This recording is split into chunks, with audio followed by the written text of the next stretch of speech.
Boa noite, senhor presidente. Boa noite, nobres colegas. Boa noite a todos que estão aqui presentes. Boa noite, internautas. Primeiramente, quero começar parabenizando, o Dr. Marcelo, mas toda a comissão de proteção e defesa aos animais. E dizer, Dr. Marcelo, que eu acho que mais importante do que a temática que vocês provocaram aqui hoje, é vocês trazerem à tona, através dessa provocação, uma outra temática que é muito mais importante, que é a participação popular como um instrumento de fortalecimento da nossa democracia. Eu acredito que essa é uma temática que fica à margem do nosso direito, apesar de nosso principal instrumento de ser considerada a nossa Constituição cidadã, é justamente essa participação popular, a participação das pessoas em se fazerem representar também para compor as decisões.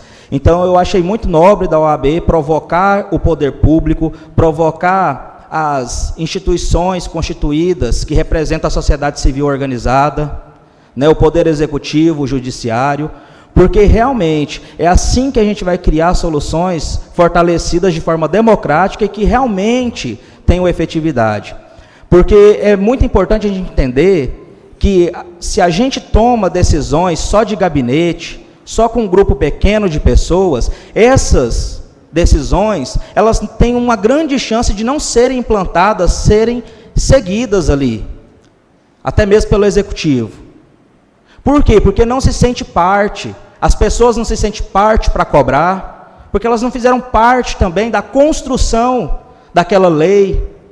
E no nosso município de Porangatu, a nossa lei é muito falha, tanto com questões a animais domésticos, quanto com questões a animais silvestres também. Por quê? Porque nós temos também a participação de animais silvestres, os episódios que aconteceram aqui na Lagoa, de reprodução indiscriminada de capivaras, a questão dos jacarés, dentre outros e outros parques e outras praças que temos aqui, e não temos soluções previstas em lei, inclusive de medidas a serem tomadas, efetivas, assim, de como fazer mesmo no município, como o nosso município vai fazer, e quais são as penalidades para aquelas infrações. E isso também é muito importante. Então, aí a gente vai chegar um pouquinho aqui mais na questão da cavalgada. Aí, Geraldo, eu até entendo o posicionamento que você colocou, que é um importante evento folclórico, digamos assim, cultural, mas, ao mesmo tempo, serve até para a gente repensar os costumes. Porque, às vezes, a própria cavalgada em si é uma agressão ao animal. Trazer ele para um asfalto quente, sabe-se lá em que condições, para satisfazer a nós, em cima de um cavalo, querendo aparecer ali e tudo mais. Então, serve até de reflexão essa questão, assim, até que ponto a cavalgada também tem que fazer parte da nossa cultura? Ou que a gente pode mudar isso aí? É uma coisa que eu acredito, porque é como as outras leis foram evoluindo também. Até questão assim de prisão de pássaros. Às vezes a gente acha tão bonitinho o passarinho cantar para a gente, mas preso numa gaiola. Então são várias questões que a gente tem que olhar e construir em conjunto para ter efetividade. E aí uma fala que eu gosto muito, que eu converso com o Clodoaldo, que é a seguinte: mais vale você querer fazer do que criar uma lei para obrigar a fazer. Muitas vezes você pode não ter a lei para ser cumprida, mas se quiser fazer, vale mais do que fazer um instrumento vazio, que vai ser colocado numa gaveta, e muitas vezes não vai ser cumprido. E a importância maior hoje é a efetividade.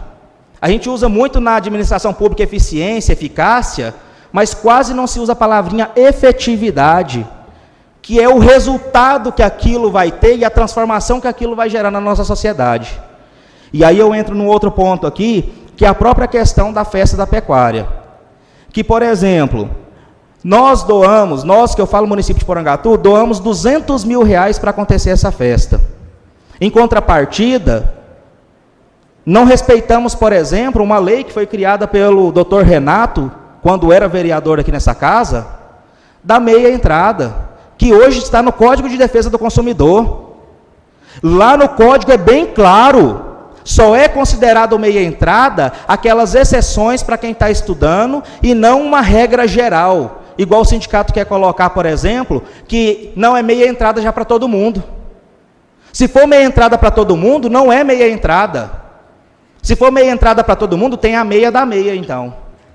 E nós, como vereadores, às vezes falhamos nisso aí, porque nós poderíamos ter acionado o PROCON para fiscalizar isso, né? E aí, nesse sentido, eu até peço também contrapartida, né, a ajuda da OAB, principalmente acho que vai entrar na Comissão de Direito Público, para ano que vem, a gente organizar, no decorrer desse ano, para ano que vem, a gente organizar essas questões. Por quê? Porque eu não acho justo, apesar da boa intenção que a prefeita teve de bancar um dia para as crianças mais carentes poderem andar de graça no parquinho, e foi só um breve momento, que só foi à noite, poderia estar liberado acho que o dia todo, mas apesar dessa boa intenção, a verdade é que temos um sindicato que explora as pessoas de Porangatu, que utiliza o dinheiro público, e mesmo assim, é só para a elite, digamos assim.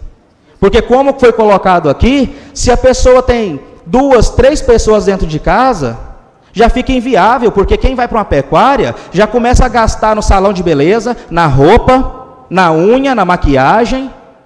Então não é só R$120, não. Para a mulher, principalmente, você pode colocar uns 500. Né? Então, assim, são certas questões que tem que se pensar. Né? O estacionamento também das vias públicas, né, é pago, é fechado e pago. Então, você fecha uma rua principal pública e é pago. Então, eu acho que acredito que, assim, trouxe várias reflexões para mim, a vinda de vocês aqui, porque uma coisa vai puxando a outra, no sentido que a participação popular tem que prevalecer, tem que ser instigada, fortalecida para a gente tomar essas decisões, e podem contar comigo, com essa Câmara de Vereadores, para a gente construir isso em conjunto. Muito obrigado e uma boa noite.